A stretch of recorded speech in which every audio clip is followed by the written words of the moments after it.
Welcome to At Ease with Cooking. I'm Bonnie Kerschke, your host. This evening our program topic is lamb, an often overlooked meat that is not only delicious but rich in protein, the B vitamins, and iron. We'll be showing you several cuts of lamb and offering you recipes for these individual cuts. And once again, here to help us is our favorite meat cutter, John King, who's going to begin with an unusual stuffed leg of lamb. Hi, John. Hi, Bonnie. How you doing? Great. Nice to have you back again. And I really love lamb, so I'm looking forward to your explanation of this. And before you do get into the recipe, perhaps you would tell us a little bit about lamb. As you brought out, you love lamb. A lot of people love lamb. They just forgotten about it. It's kind of the lost meat commodity. In fact, next time you're at the supermarket, as you're going down the aisle there, the meat counter, you're going to have difficulty finding a lamb display. It's usually one or two rows because people just aren't asking for it. However, we hope today at Ease with Cooking that we can kind of change this a little bit, get us out of this beef, pork, poultry syndrome or rut that we've been in for a while. And what we're going to do is we're going to touch on leg of lamb, which is kind of traditional. People are familiar with it. At the same time, we're going to talk about a gourmet lamb dinner, and along with that, an economical lamb dinner, which also will be kind of a gourmet dinner itself. So it can fit every kind of a situation. Yes, exactly. Now, what we have here is the sirloin portion of the leg of lamb. Now, to familiarize the audience with this is visualize a whole ham. I think most of us can. And you have what is referred to as a shank portion and a butt portion. And I'm sure everybody's familiar with that. This would be the butt portion, what we have here. And what you want to keep in mind with leg of lamb, it's so tasty and meaty, yet very tender. And you could take a leg of lamb, buy it out of the supermarket counter, and have the butcher, if you wanted to, have them slice it down in maybe 3/4 to an inch chops for you. You get some nice lamb steaks at the one end, near the shank portion. This end here, you'd get some excellent sirloin chops. And then you could put so many in the freezer, break them out if you need them, if you prefer chops over roast. Along with this, as what you're going to see we're doing here, is I'm going to open this up. Now, you can take and make this into a boneless piece, and what some people call shish kebabs.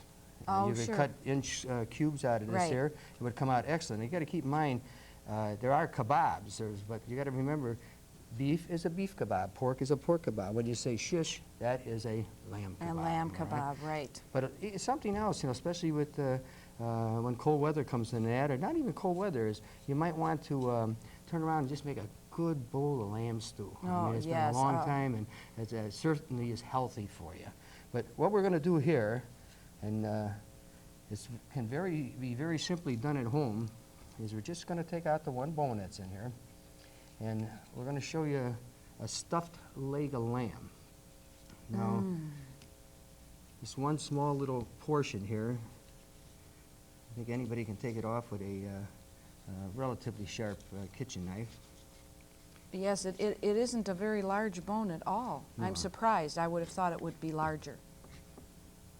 It just fools you a little bit because when it's rolled up like that. Now, Yes. now we have right there, we have a boneless leg of lamb. If you wanted it boneless, we could just tie it right back up and serve it as a lamb roast. What some people do is they'll take and they'll butterfly this out a little bit further, open it up more, and then they have, in just about any cookbook, as you well know, you'll find some stuffing. Just regular stuffing recipes, which you can use on a boneless leg of lamb. But we're going to do something unique. We said we're trying to get everybody a little bit more excited about lamb.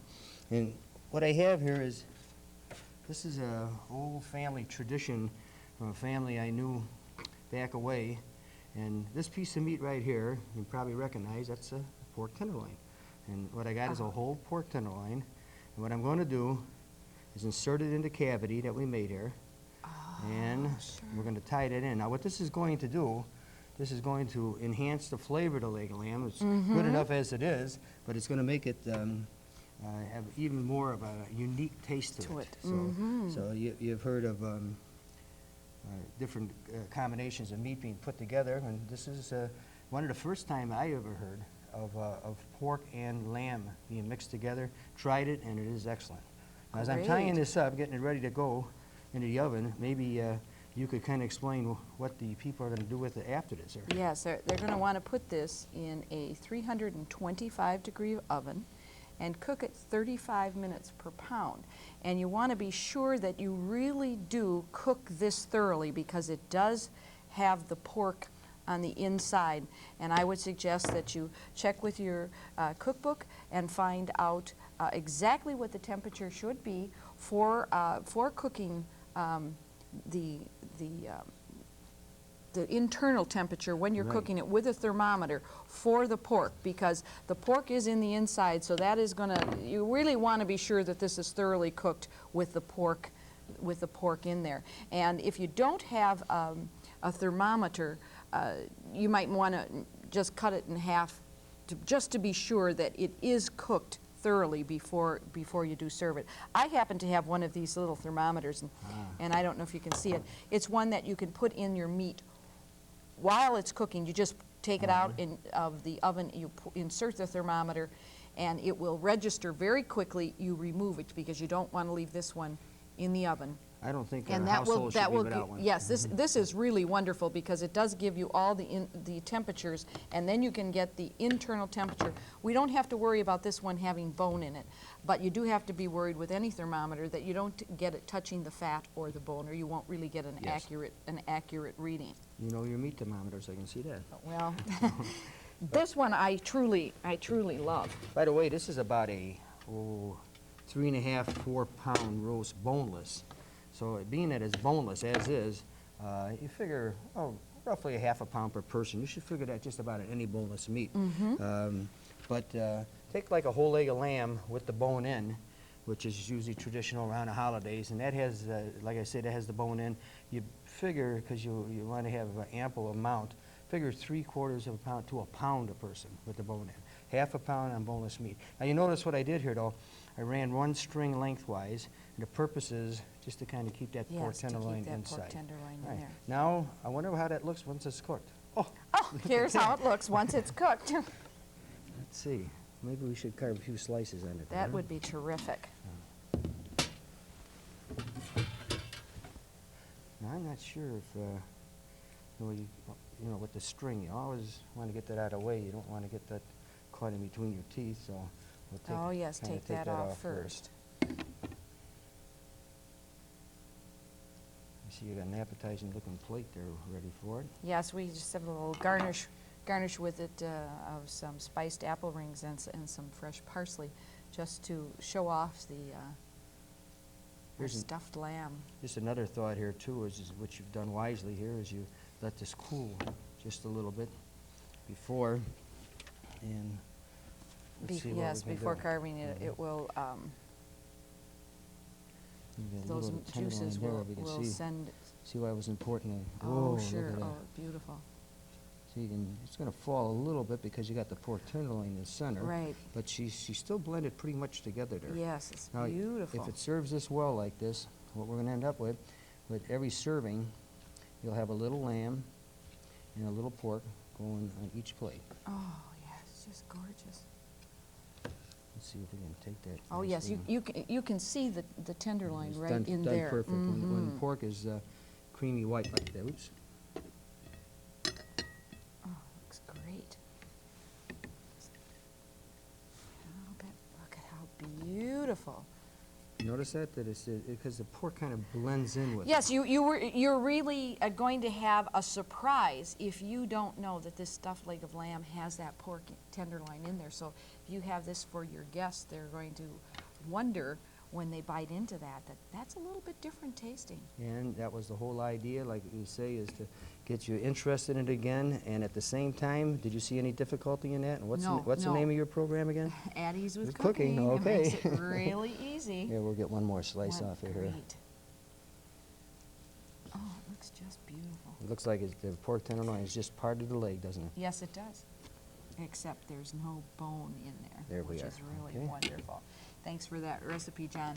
And what we're going to have John prepare next for us is a rack of lamb.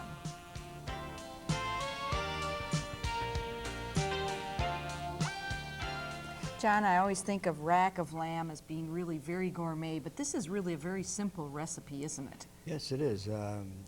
the fact is, I mentioned that we covered something traditional already, we'd go into something gourmet, but I kind of always like to look upon this as kind of a romantic roast too, and I'll explain my reasons why. But first, to familiarize the audience with it, a lamb rack is strictly rib lamb chops all the way across. And if you go in to order one, what you want to order is a 6 to 7 rib rack, a rib lamb rack. If you notice, 7 bones right here, you can see one we worked on already, 7 bones across.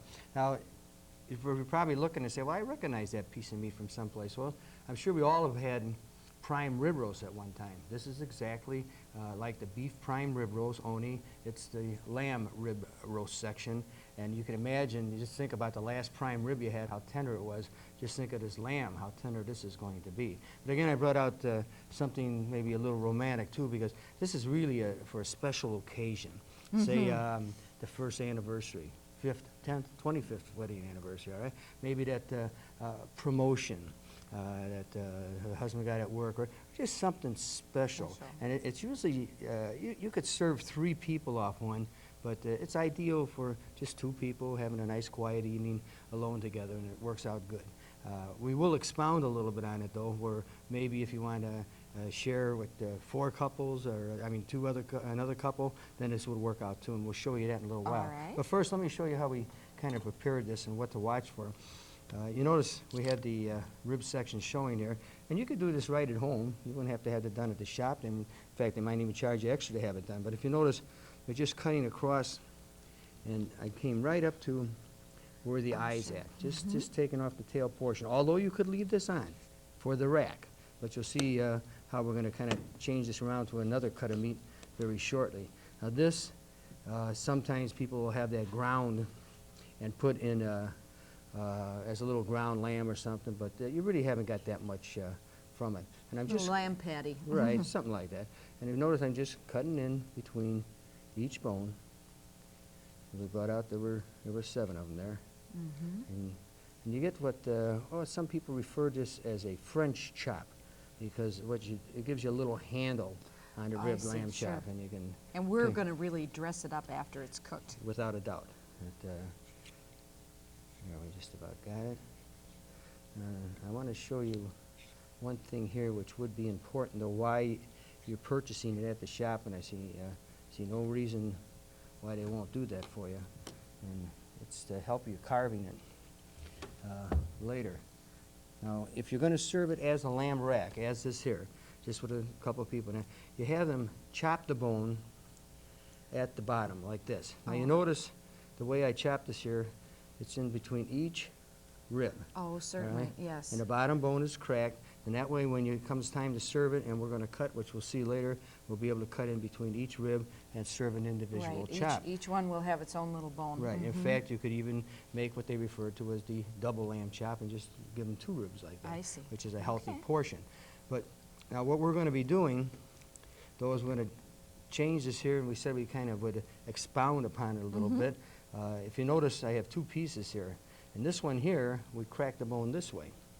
And the purpose is, what we're going to do is we're going to take these 2, and I'm sure some of us remember one of the tapes you and I made in the past where we had a pork crown roast. Right. And we showed it how to be done. We're going to do the same thing, only what we're going to do here is make a lamb crown roast. And that's going to be good for 4 or 5 people, and again, special occasion. It's just elegant, really. Now, to get it ready for the crown pork roast, if you notice, crown lamb roast, you notice I had the bone cracked at the bottom here. And what we'll do is we'll just take that bone off. Okay. Like so. And it's all boneless at the bottom. Now, we'll just kind of have to assume I did this to the other one, but I wanted everybody to see how to have it when they're just serving it singularly as a lamb rack. Right. Now, what I'm going to do here is just kind of cut in between each bone a little bit, give a little flexibility to it. So, yeah, so it's going to bend for us. Right, see?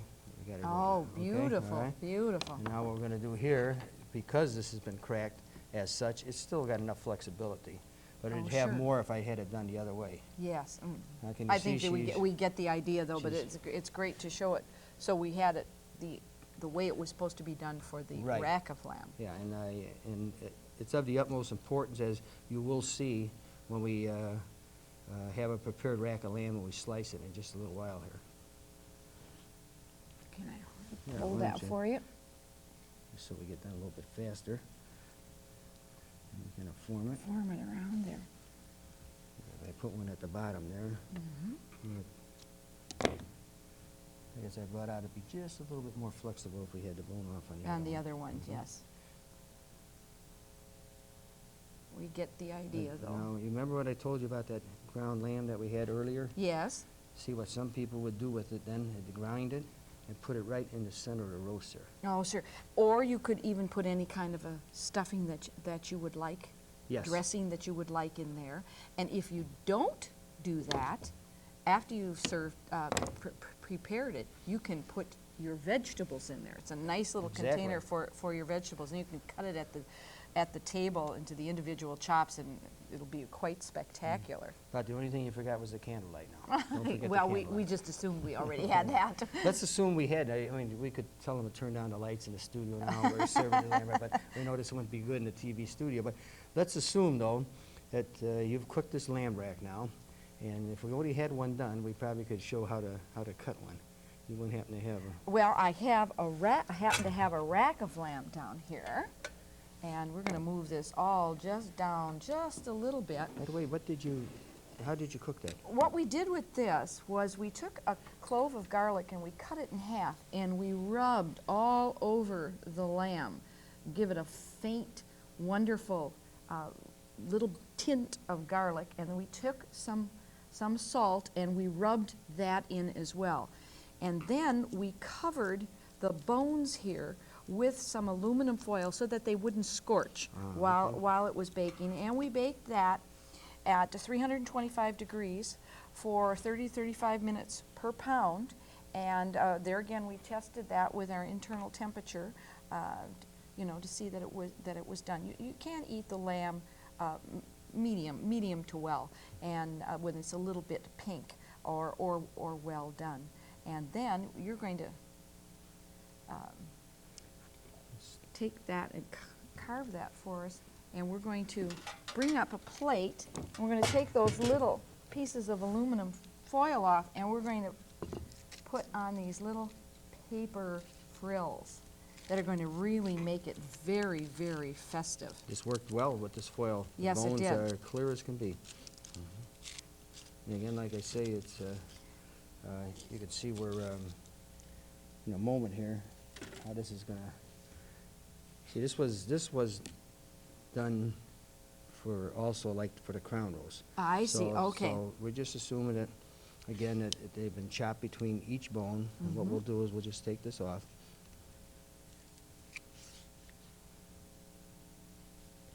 There we are.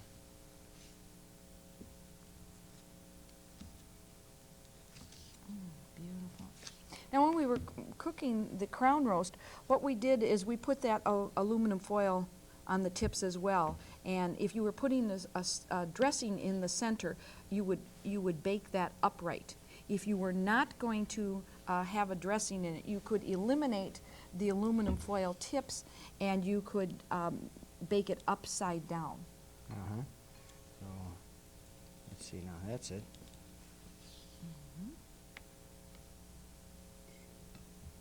Beautiful. Look how festive these little Yeah. paper frills look. And these, you can get these at gourmet stores. You notice there's enough serving, Mm-hmm. without any problem at all. There we are. Just Okay, we looks even got one more here if you'd like. scrumptious. Scrumptious and delectable. And romantic. Yes. There we are. It's just beautiful. Okay, and like I say, without even giving it a second guess, you know how tender they're going to be. Yes. And these are just a little bit pink, just the way that I happen to like them. And here again with the crown roast, very similar. We would carve it. All the bones are cracked, ready to go. Right, it couldn't be more simple. Very, at very ease with cooking. Yes, right? right. We're really getting that in here tonight, aren't we? Coming up next, John is going to be telling us a little bit about lamb shanks, and his wife Marilyn King is going to be giving us a recipe on marinating lamb shanks.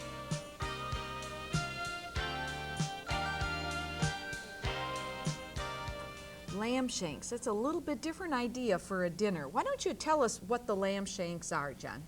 Well, what we're really doing here, we're getting close to the end of the program, but I'm taking you to the front because we started off in the front with the leg of lamb, which has come from the hind quarter of the lamb, and this comes from the forequarter of the lamb. Now, you might, again, recall what these might be from other pieces of meat. In pork, it would be pork shanks. If in beef, and then he's used beef shanks to make a good pot of soup, something like that. So you can see it falls kind of in the stew category. Okay. But you could take this here and actually cut it into maybe like 4 pieces, and it would make an excellent pot of stew the way it is. And remember what I said in the beginning? I said we were going to go from traditional, we're going to go to gourmet, and I said we go to something economical, but at the same time, it could still be a gourmet dish. And this is what can be done here. Economical, usually a lamb shank runs in the same price as a bone-in lamb stew. So it's one of the cheapest commodities in lamb that you find at a counter. But very meaty, if you notice.